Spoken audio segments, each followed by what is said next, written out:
high fives. Woo! Everybody, how's it going? I am so excited to be back. Oh my gosh, this is great. I'm so excited that just now I was talking to one of the participants here. I won't say who. She says, how's it going? Good. You excited about being here? I am. Are you nervous? It's like, no, I do this all the time. Why do you ask, am I nervous? Well, you're standing in the women's bathroom. Anyway, I'm glad to be here. Thank you so much for having me back. I really appreciate it. And we had a good time yesterday, shared some nice things, and looking forward to sharing more as well. I really appreciate the fact that you're talking about inspiration, innovation, and moving forward. Because I always say that bad leaders complain. Good leaders explain. Great leaders demonstrate. But the exceptional leader, they inspire. And that's what we're about, inspiration. We all want inspiration. In fact, we want it today, don't we? You want to be inspired. I want to be inspired. We're always looking for it. A couple of great examples of inspiration is in the 17th century, there was this amazing violin artist. His name was Nicolas Chauvin. Actually, it's Niccolo Chauvin. And Niccolo was just an amazing artist, to the point where everyone who ever heard him play his violin were always moved to tears. At this point, Niccolo had this reputation of, if you go hear him play, it's just amazing. He also had haters because he was so good that people thought that his violin was possessed. This man was incredible. Well, one particular day, packed house, full orchestra audience, and Niccolo was dressed in all black because that's how he rolled. And he went in the only way he knew how, hard. And he was going through his rendition. It was amazing as usual. And as he was going through his piece, one of the strings on his violin broke. And visibly, you can see that he's not happy about it, but he's continuing to play. And then, after a while, he's playing again. That second string breaks. This is not good. But he continues. And for Niccolo Paganini, guess what? That third string breaks. You only have 4 strings on a violin. So he's down to 1 string. But he continues to play. And then he plays that piece just beautifully. And everybody is amazed at his effort down to 1 string. He finishes up, standing ovation. And then at that point, you realize we're not going to get an encore tonight because he's down to 1 string. But that wasn't the plan for him. So Niccolo, in his style, quiets the audience, readies the orchestra, and he makes this announcement. He says, Paganini on 1 string. And he plays this beautiful rendition on 1 string in C. Chill bumps. People are going crazy. He was obviously inspired. And he was an inspiration to his audience. But here's the question. What do you think of a man who was given a job that he loved, but yet his resources were down? He wasn't given enough to do the job, but he continues.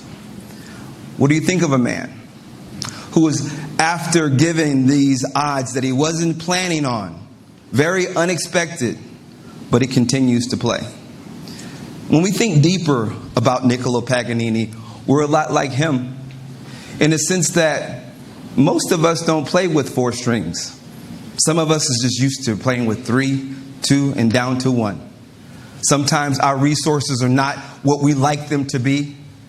We want our finances to be here. We want our ends to meet, but our ends kind of just wave at each other from time to time. We may feel like I can do more, but my health just really doesn't allow me to do what I need to do.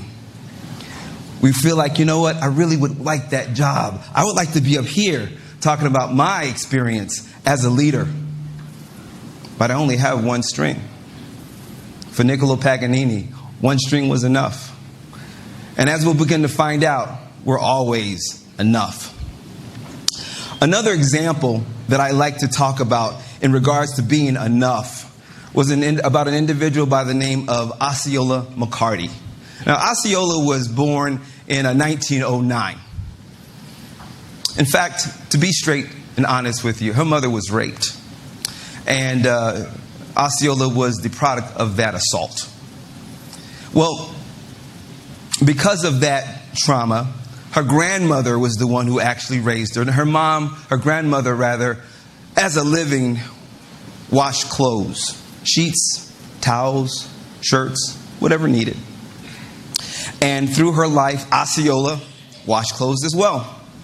Well, unfortunately, when Osceola was in the 6th grade, she was 11 years old, her grandmother became really sick, ended up passing away. Well, she didn't die away immediately, but she got sick so much so that Osceola had to stop going to school in the 6th grade to take care of her grandmother. But she continued to wash clothes, and that was her life for a long time. Osceola went on to live that life of washing clothes for $1, $2. Well, one day, when Osceola is getting up in age, she gets a call from the bank.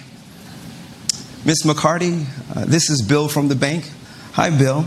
Well, I just have a question for you. And it's a customary call that we give everybody. In the unfortunate, unlikely event of your demise, we'd like to know what we'd like to do with your resources.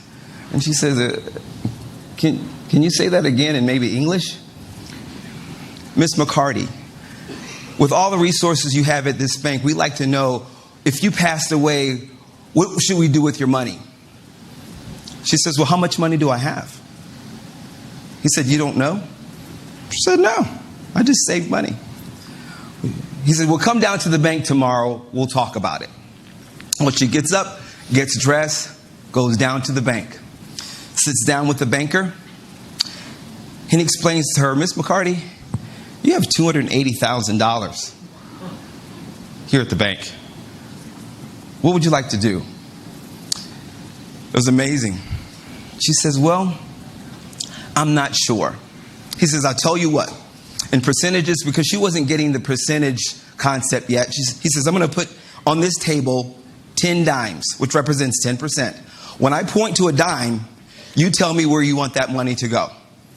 I can handle that.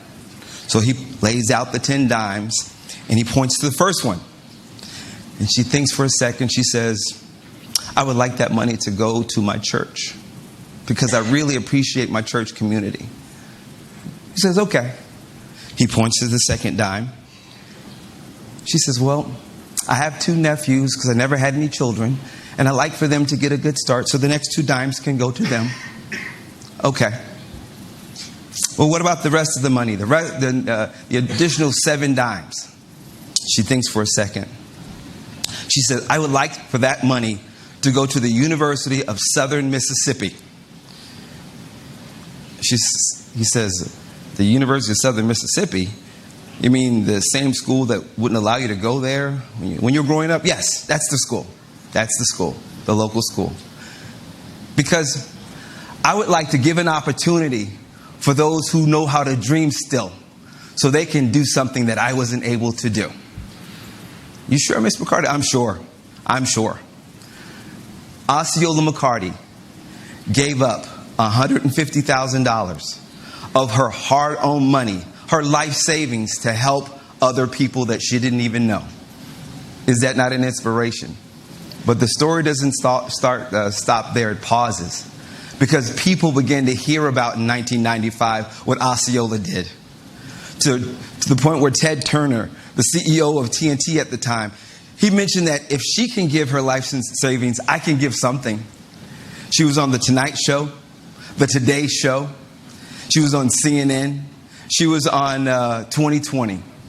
Even Bill Clinton, who was the president at the time, bestowed upon her the award, the highest reward or award that you can give a citizen for her ability to give. I love that story. That's inspiration. Because that again tells us that you don't need to have a lot to give, to be an inspiration. And when we talk about ourselves, we think about, well, how can I be an inspiration? What does that look like? Well, the name of this discussion is Running with Horses. And the question is, well, where does that come from? Well, it's actually a story of a small horse that was mistakenly put in a stable and a home with mules. And for his whole life, his name was Henry. Henry knew he was a horse. He knew he was a horse, but he was raised with mules. So he ate what mules ate. He played mules games. He talked about what mules talk about. So he ran with mules. But he knew inside, I'm telling you, you got to believe me, I'm a horse. I'm just in the wrong place. I know I associate with mules, but I'm a horse. One day, he happened to see a group of horses run by. He had an inspiration and a feeling he never had in his life. So he did the only thing he could think to do. He ran along the fence with the horses. Oh my gosh, this is my life. This is my life. And there they go. And a few days went by, and here they go again. Oh, there they go again. Now that's my life. That's my life. And there they go again. And then he would go back and live his mule life. He was frustrated because everybody told him, you're a mule. Henry, you're a mule, man. Accept it. No, I can't accept it. But he went through the paces. He went through the process. But in the back of his mind, he always knew, one day, I'm telling you, I'm a horse. He just happened to look like a mule and live like a mule. Well, one particular fateful day, he's hanging out by the fence because he knew these horses are going to come by one day. A singular horse came by, and he said to him, Henry, what are you doing here? Henry says, well, I'm here because I'm a mule. I'm told I'm a mule. He says, no, you're a horse. It's like, yes, I know I'm a horse, but they don't believe me. It doesn't matter. You're a horse. I'm going to prove it to you right now. Okay. I need proof. This is what I'd like for you to do. Back up and run as fast as you can, jump as high as you can, and jump over the fence. What? I can't do that. Sure you can. Just try it. So he backs up, runs as far as he can, or as fast as he can, and toward the fence, jumps, and sure enough, it's almost like he had wings. He was over the fence. He was amazed at himself. He just needed somebody to remind him he's a horse, that he can do it. And just out of fear, you know what he did? He came back on the other side to live his mule life. Well, the next day came, and his question were asked, well, Henry, what are you doing back on this side of the fence? Well, because, I know I say I'm a horse. I might not be a horse, but I've been living as a mule, and all my friends and family, they're all mules. So, this is how I live. No, you need to come with us. So this is what I'd like for you to do. In 2 days, when we come through here, I would like for you to run with us. So in the next 2 days, he started running, practicing, getting himself ready. Because at this point, Henry didn't look like a mule anymore. He looked like what he was, a horse. So sure enough, that time came and he could hear it. It sounded like thunder. These galloping horses, here they come. And he just got that blood rolling. He was ready, and here they come. And he jumped the fence, and guess what he did? He was running with horses. He was running with horses. He began to believe that, you know what? I'm not a mule. I was never a mule. I will always been a horse, and I'll always be a horse. Here's the point, guys.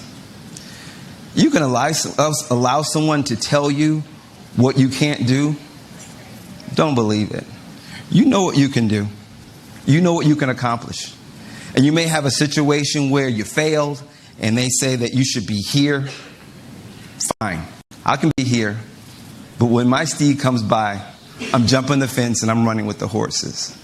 So let's not allow anyone ever to tell you what you can or cannot accomplish, or what you can or cannot do, or what you will or will not be. No matter what the past said, we're talking about now and the future. Always believe you can run with horses. You have me on that? Definitely.